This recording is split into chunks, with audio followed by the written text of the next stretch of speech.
Despite the subject of this story, it does not begin with the famous phrase, "Fee, fi, fo, fum, I smell the blood of an Englishman."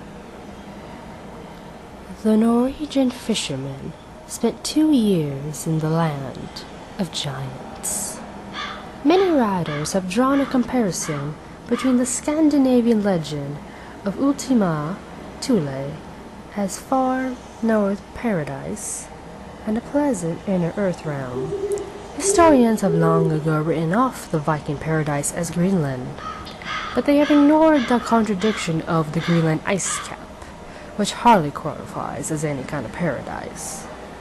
About 1904, Willis George Emerson, a young novelist, befriended an old man who, as he lay dying, began to speak of a strange adventure lived in a world peopled by giants, which existed in the hollow interior of Earth.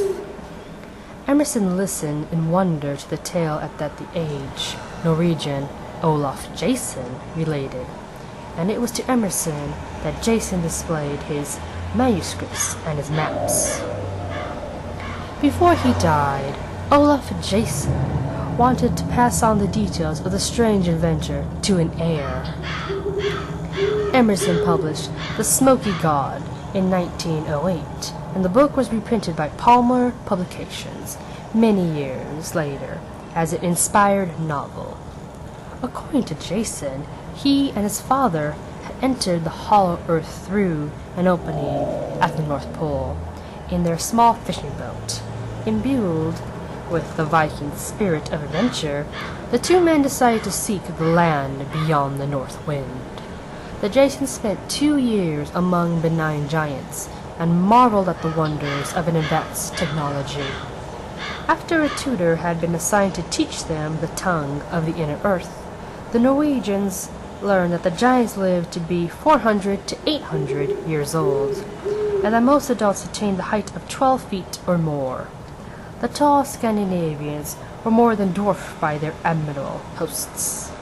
The people of inner earth possessed sources of great power, the electricity, operated spacecraft on electromagnetism drawn from the atmosphere, and had generally gained a remarkable talent for efficient functioning of their mental powers.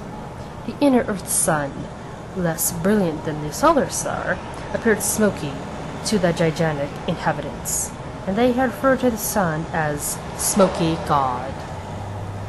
After their 2-year sojourn among the inhabitants of inner earth, the Jasons longed to return to their homes. They began their return through the South Polar opening, but tragedy struck when an iceberg destroyed the fishing boat and killed Olaf's father. Olaf was rescued and returned to Norway, where he was promptly imprisoned for insanity when he attempted to find an audience for accounts of his fantastic adventures. After 24 years in prison, he changed from a spirited youth to an embittered man of middle age. Jason vowed not to show the manuscript and maps of inner earth that he had prepared for fear of once again being committed. For the next 26 years of his life, he labored as a fisherman and saved his money to come to America, when he settled first in Illinois, then in California. Certainly makes you wonder, yes? Certainly doesn't make you sleep, no?